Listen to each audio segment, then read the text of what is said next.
아무리 능력이 있고 아무리 성품이 좋고 다른 조건들이 우리가 볼 때, 사람이 볼 때 아무리 좋아도 하나님께서 택하신 사람이냐 아니냐, 이것으로 일단 제일 먼저 판가름이 난다는 것입니다. 사람이 볼 때 아무리 별 볼 일이 없어 보여도 하나님께서 그 사람을 왕으로 택하셨다면 하나님의 백성인 우리는 그 하나님의 뜻에 순종하여 우리가 볼 때는 별 볼 일 없어 보이는 사람이라 할지라도 그 사람을 왕으로서 우리 머리 위에 올려야 하고요.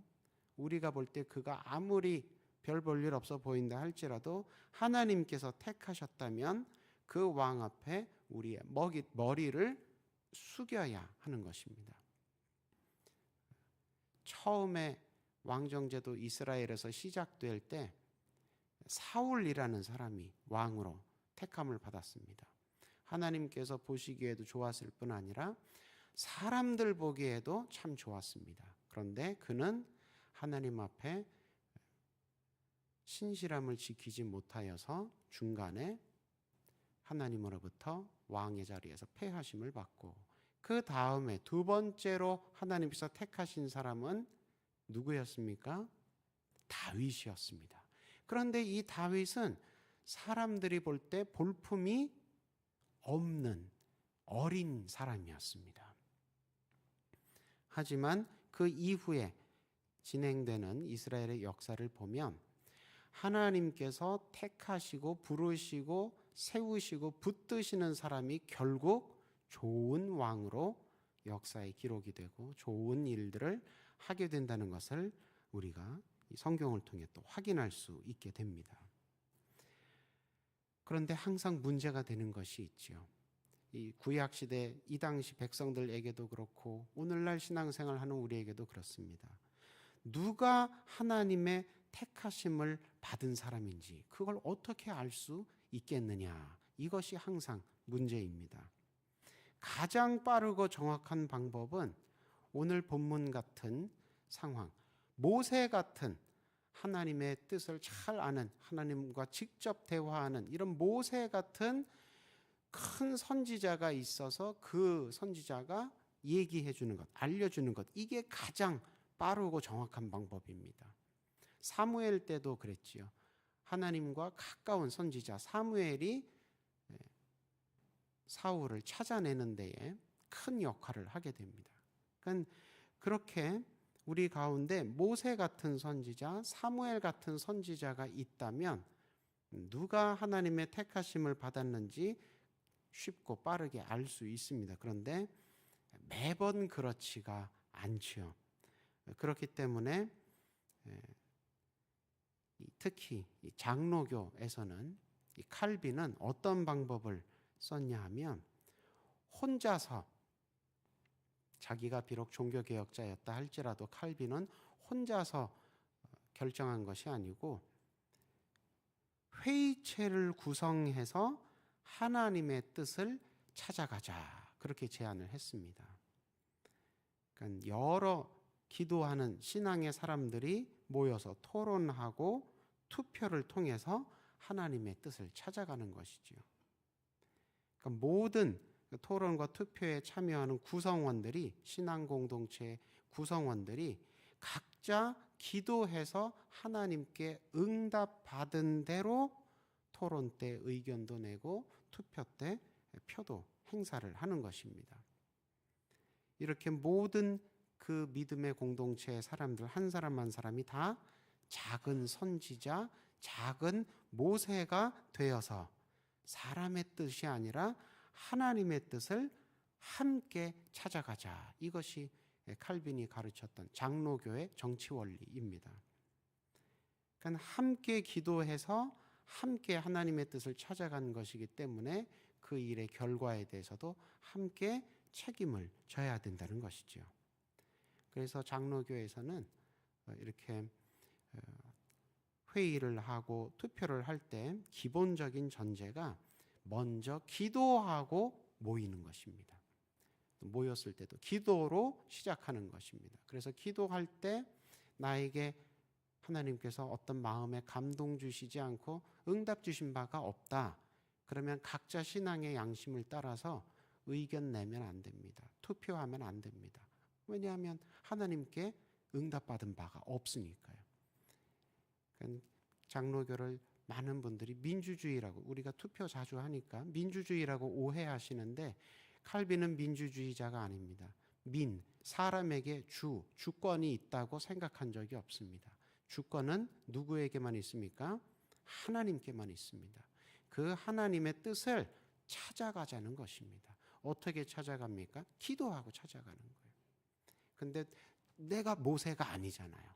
그러니까 나 혼자 여기가 하나님 뜻입니다, 이럴 수 없으니까 다 같이 작은 선지자, 작은 모세가 되어서 다 같이 기도하고 각자 신앙의 양심에 따라 응답받은 대로 하나님의 뜻을 찾아가자는 것입니다.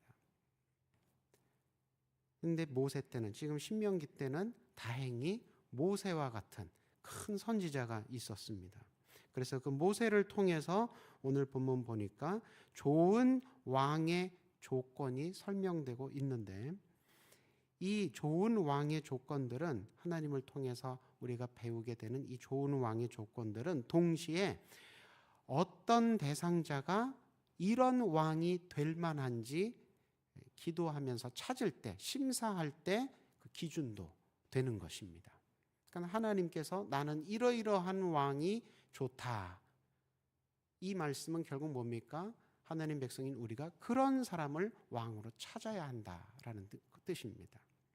하나님 말씀에 보니까 형제 중에서 왕을 찾아 택하라. 이 말은 혈연 관계나 친분 관계에 따라서 왕을 뽑으라는 것이 아니고, 형제 중에서 택하라는 말은 같은 신앙을 가진 사람 중에서 지도자를 택하라, 그런 뜻입니다. 같은 신앙이 무엇입니까? 당연히 하나님을 믿는 신앙을 뜻합니다. 어떻게 보면 굉장히 당연한 얘기인데 하나님이 이 말씀을 주십니다. 근데 안타깝게도 이스라엘의 백성들은 이 명령을 나중에는 결국 못 지키게 됩니다. 여러분, 예수님 시대 때, 예수님 오셨을 때 왕이 누구였습니까? 헤롯 임금이었습니다. 그 헤롯 임금은 다른 신앙을 가진 사람이었습니다. 혈통이 다른 사람이었습니다. 형제 중에서 왕을 택하라. 타국 사람을 세우지 말아라. 타국 사람이라는 것을 왕으로 세우지 말라는 것도 국적이나 인종을 보고 차별하라는 뜻이 아니라 다른 신앙을 가진 사람을 왕으로, 지도자로 세우지 말라는 뜻입니다. 근데 이스라엘 사람들이 그 역사를 보면 나중에는 결국 이 하나님의, 우리가 지금 생각하기에는 이건 당연한 말씀 아닌가? 뭐하러 그런 명령까지 하실까 하는데, 안타깝게도 그렇게 시행을 못했습니다. 또 무슨 말씀을 하십니까? 왕이 할 일은 무엇이냐? 군대를 크게 하는 것이 왕이 하는 일이 아니다. 그게 왕의 일 잘하는 것이 아니다. 아내를 많이 둔다는 말은, 아내를 많이 두면 자식도 많아지죠. 그러니까 자기 집안을 크게 키우는 것, 그게 왕이, 지도자가 할 일이 아니라는 것입니다. 은금을 증식시켜서 자기 재산을 많게 하는 것, 그것도 왕이 할 일이 아니라는 것입니다. 왕이 할 일은 무엇입니까? 하나님의 말씀을 가까이 두어서 잘 배우고 힘써 배우고 그 말씀대로 힘써 실천하는 것. 그러니까 왕은, 지도자는 무엇의 모범을 보이는 사람입니까? 신앙생활을 어떻게 하는지, 하나님을 어떻게 믿고 따라야 하는지 백성 가운데 본을 보여야 하는, 모범이 되어야 하는 사람이라는 것입니다. 세상의 상식을 따라서는, 세상의 지혜를 따라서는 나라를, 권력자가 어떻게 다스려야 됩니까? 무력으로 다스려야 됩니다. 자기 집안에 세력이 있어야 됩니다. 또 돈을 많이 풀어서 재력을 가지고 백성들을, 마음을 가져가야 됩니다. 근데 그건 세상의 상식, 세상의 지혜입니다. 그렇게 이방의 왕들은 통치를 한다 하더라도 하나님 백성들의 왕은 그들과는 확연하게 구별되어야 한다는 것입니다. 구별된다는 말 성경에서는 거룩하다라는 표현으로 쓰이지요.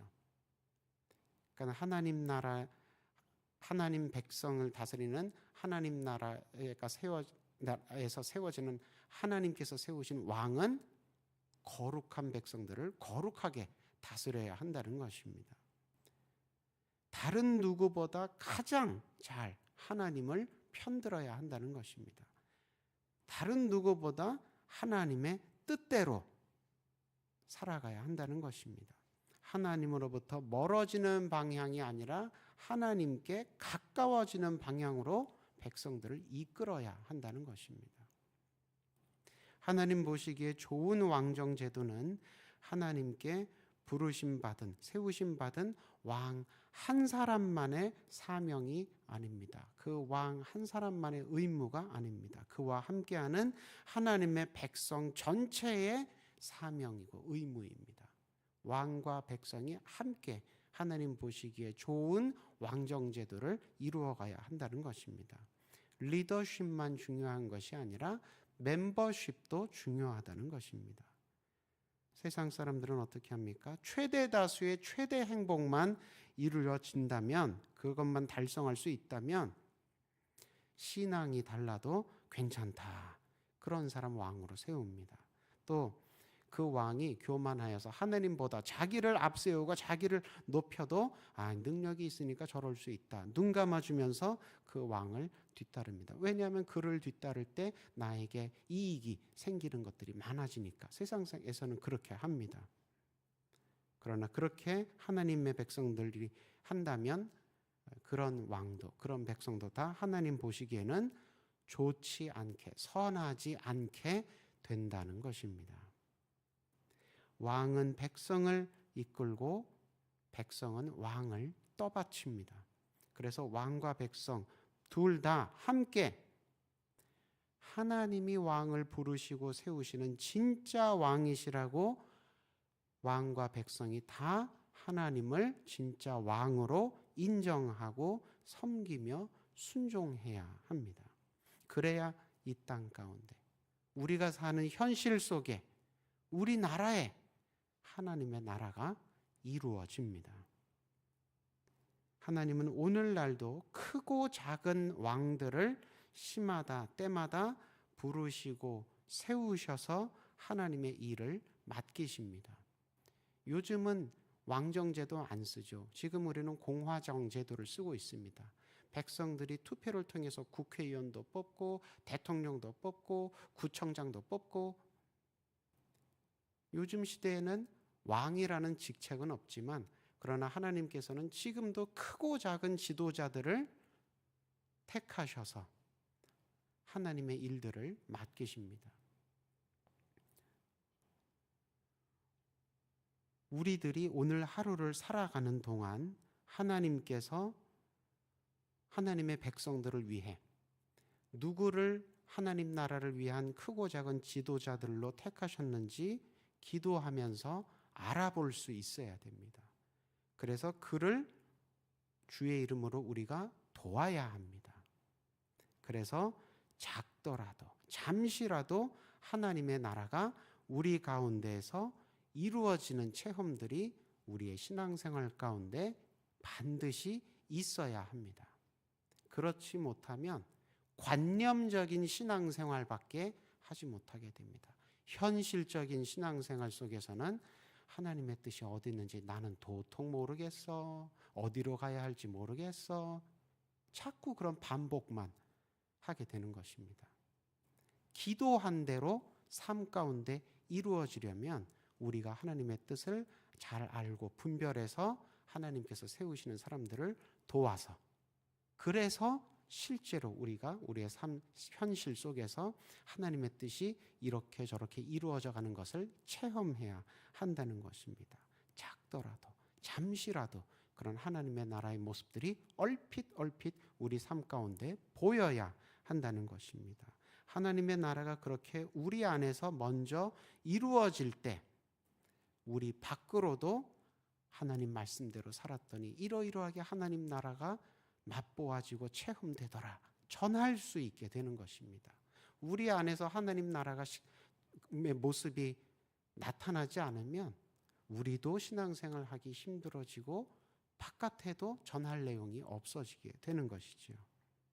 그래서 하나님의 말씀대로 하나님의 사람들과 함께 차곡차곡 신앙생활 단단하게 하셔서 가능한 많은 사람들에게 하나님의 뜻을 전하고, 그래서 가능한 많은 사람들이 우리처럼 하나님 나라에 들어와 하나님의 백성이 되는 열매들이 많아지기를 간구하시고, 또 그것을 위해 헌신하시는 오늘 하루, 이번 주말 보내시며 주일을 잘 준비하시기를 주님의 이름으로 부탁합니다. 기도하겠습니다.